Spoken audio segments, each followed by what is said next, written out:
Hello everyone, welcome back to another FinMeUp Stock Spotlight where we cover the most important stock market news with additional insights.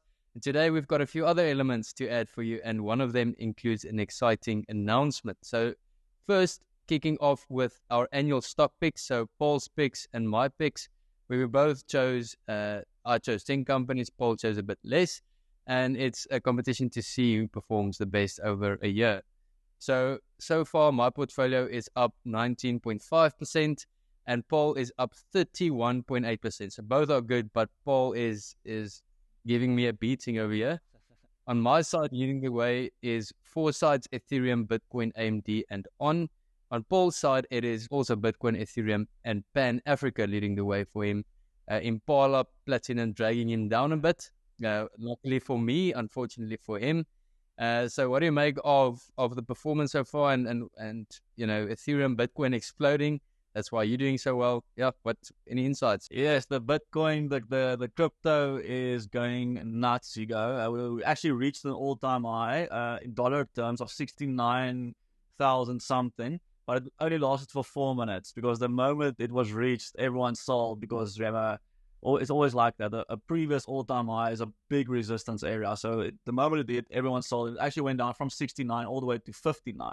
So a big flash crash, as we call it. But I'm very happy with the results thus far. I'm not selling yet. I think this thing can still go up a lot. And you're also, it's part of your portfolio as well. Mine is just a little bit more heavily weighted towards crypto. So let's keep an eye on it. I know on Easy Equities, the top purchase of the last week has been EC10. 5 times more than the second most big stock, which is Sasol. Always Sasol, it's always somewhere in there.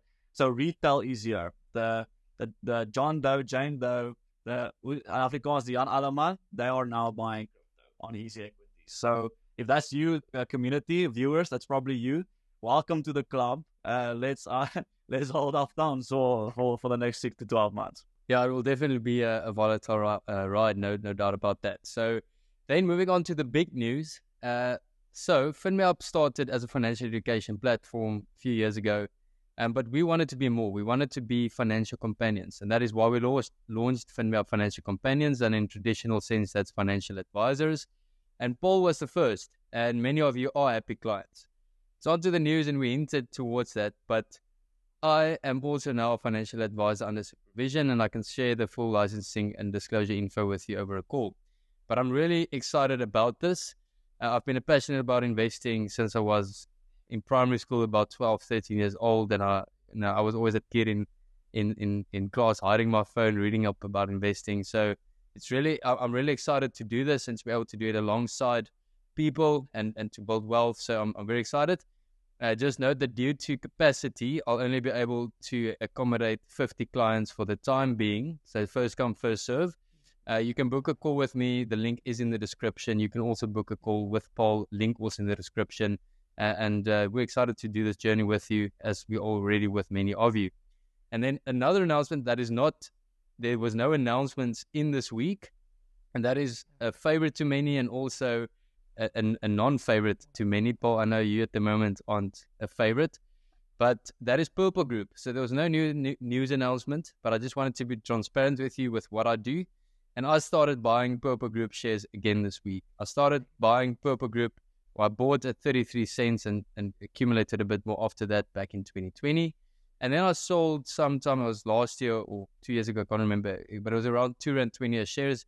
And I haven't owned any since then, but I started nibbling again now for a few reasons. But that could be a separate video. If you want me to go through those reasons, let us know in the comments. Just wanted to be transparent. And let's see, I'm doing this with a 2 to 3 year view. I could be too early, could be wrong. There is the risk involved. Moving on to Merafe. So now back to Stock Spotlight covering the insights. So Merafe Resources, their earnings per share, this was just a trading statement, their earnings per share is expected to grow by between 14 and 34%, and their EPS is expected to grow by between 4 and 24%. On the outlook, it looks great, but it is just a trading statement. Paul, can you give us any insights? Just a trading statement. There you go. Can't wait for the full set of results because I know Merafe is quite a popular stock under Easy Equities users.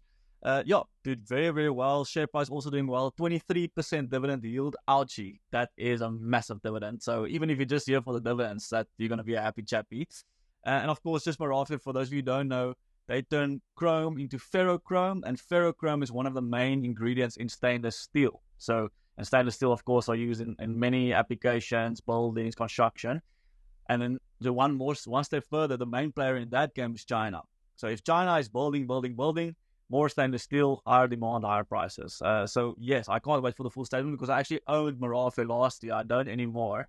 But yeah, that 23% dividend, still enjoying the fruits of that labor. Well, you do own Pan Africa, and that was also a great pick. So well done on that one. With Merafe, what you said on China, personally, I do think that it's just a gut feel, obviously, but stimulus must come from China because their economy is struggling at the moment. And you see the likes of Alibaba, the big Chinese players taking shots. So if stimulus comes, it could come in various formats, but, who knows? Maybe Ferrochrome benefits from that. Moving on to an education play, Curro Holdings in South Africa. Revenue increased by 14.6%. Headline earnings increased by 32.1%, or that's the recurring headline earnings. The normal headline earnings only increased by 19.2%. When I say only, it's still a lot. But their earnings per share declined by 82.5%. Curro has been a favorite to many and also a non-favorite to many, just as we spoke about. Now, I haven't owned Curro shares ever. My preferred plays was Stadio and also maybe even Advitech. But Curro, I know Anthony Clark, he's a fan.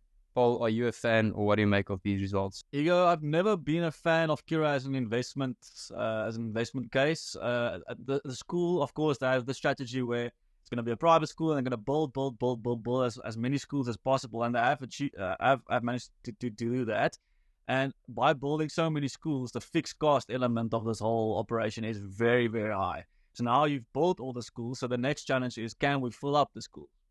And unfortunately, they couldn't do that. They underperformed in relation to expectations, and that's why the share price has been taking a hammering for many years now. The last set of results still a problem filling up the schools, but they did increase the prices, the tuition fees by a significant margin. So quantity not that great, but prices up a lot. So in other words, revenue doing very well. The problem is that you can't keep increasing prices because unfortunately, education can only be inelastic. Like private schools, high LSM, the demand for it can only be inelastic for so long before parents are going to look for alternatives, cheaper options. So yes, I think Curro is a great idea and did very well on all of that. But if they need to fill up the schools, they can do that. The share price will turn around. But unfortunately, it's one of those stories where the expectations from the beginning was set at such a high bar. If you don't manage to at least meet it, like almost beat it, or meet it, or just beat it, then the market is going to be disappointed, and the market was very disappointed. Yeah, but I mean, who knows what the future holds for them? It's very interesting to watch. But as I mentioned, Stadio is something a bit more easier to understand for my liking as compared to Curro. But let us know in the comments what you think of Curro. One more company to go just before we speak about that last company. Just a reminder for all the FinMeUp app users, quiz players, the app is free to download and free to use. Every time you play the quiz, the daily quiz, 5 quiz questions, obscure knowledge, you get an entry into our weekly investing vouchers. You can climb the leaderboard. It's 5 financial questions, so you can upskill yourself. The link is also in the description. And there's a few people with some proper streaks, by the way. Well done. I know there's been a person with an over 250-day streak, which is incredible.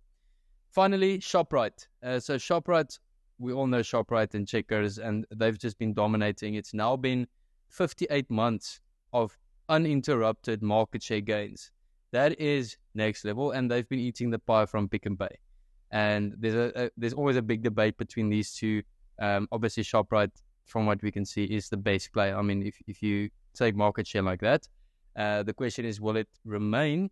And also the valuation of Shoprite, is it already priced in? They're trading on a PE of around 22, 23, so it is quite expensive. But their headline earnings per share grew by 7.3%. Checkers Sixty60, what incredible execution that was and still is.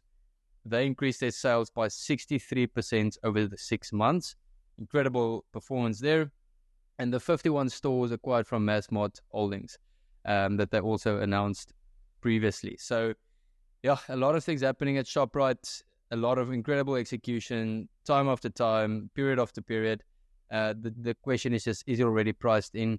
And, it's also a product of the South African economy. Well, what do you make of Shoprite? Here you go, once again, we've said it a million times before, unbelievable company. Actually, something interesting, I actually ordered from 6060 for the first time ever this week, and it was slick, quick, exactly what I wanted, brilliant service, cool app. So I'm also now part of that club. I know you're an avid 6060 user.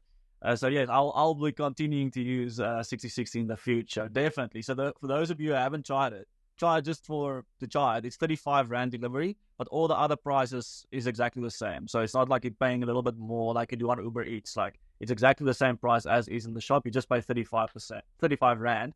Do not go to a Checkers, stay in the queue, and drive back home. So time, petrol equals money, no brainer. Yeah, and it's an incredible product. And, it's always this debate between Woolworths and Pick n Pay and how Woolworths is eating lunch of Pick n Pay. But I think they're also taking some of Woolies' market share, because if I just look at my personal life, I never used to shop at Pick n Pay. It was always between Checkers or Woolworths, just from where I'm located. But since 6060, it's so convenient that if I were to go to the center, I would have probably chosen Woolworths. But because of the convenience of 6060, I use 6060 more often. And that probably I'm probably not the only user with that. So let us know in the comments, are you shopping more at Checkers 6060 than Woolworths? But anyway, very interesting. Thanks for being with us. I hope you got some insights. Like it, subscribe it if you found some value. I will be here next week with more insights. And go play the FinMeUp quiz today. Cheers.